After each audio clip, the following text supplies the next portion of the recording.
तो यूआर में अप्लाई करें, लेकिन यूआर में तो तभी करेंगे ना जब यूआर के हिसाब से आपने नेट या सीएसआई या नेट उस कैटेगरी में पास किया है।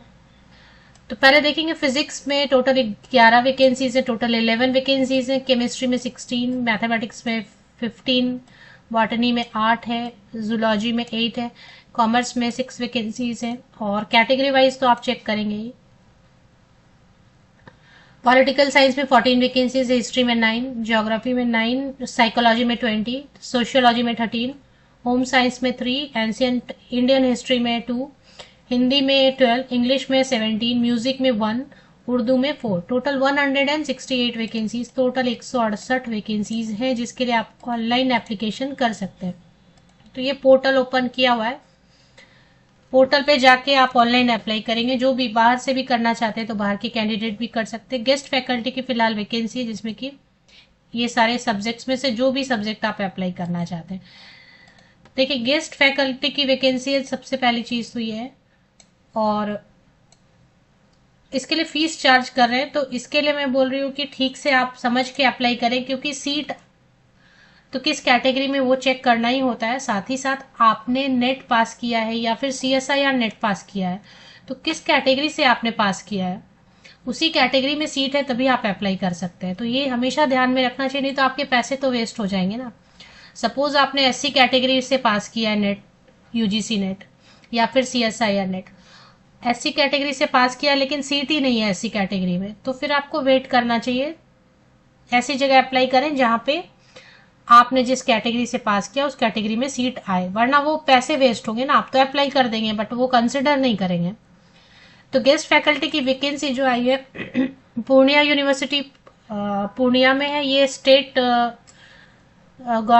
यूनिवर्सिटी है, तो स्टेट गवर्नमेंट इसकी फंडिंग करती है। लेकिन गेस्ट फैकल्टी है तो अब देखिए गेस्ट फैकल्टी है, स्टेट गवर्नमेंट की ये यूनिवर्सिटी है, इसके अंडर आती है, स्टेट गवर्नमेंट इसका फंडिंग करेगी, फिर भी ये लोग फीस चार्ज करते हैं और वो भी फीस बहुत ज़्यादा चार्ज करते हैं।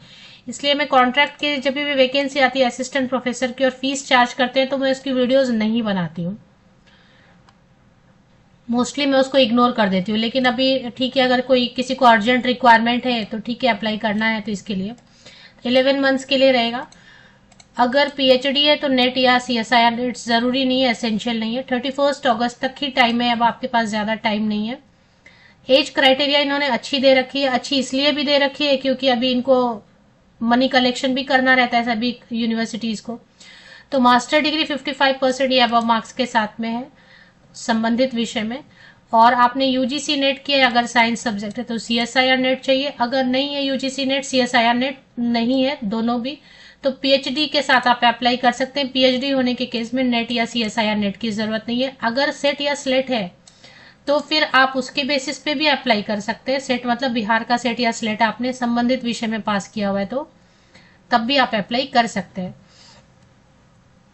ये जो मास्टर डिग्री में 55% है, ये रिजर्व कैटेगरी के लिए 5% रिलैक्स करते हैं।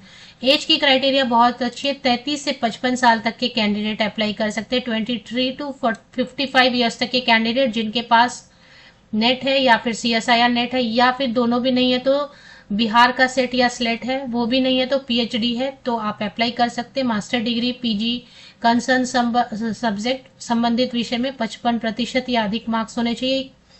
कैटेगरी के लिए 5% की रिलैक्सेशन है। आपको अगर एज या फिर जो क्वालिफिकेशन मांग रहे हैं वो कैलकुलेट करने के लिए कट ऑफ डेट दे के रखिए 31 जुलाई 2025। इस डेट को आप कट ऑफ डेट लेके आयु की गणना करेंगे। इस डेट तक आपकी क्वालिफिकेशन कंप्लीट हो चुकी होनी चाहिए।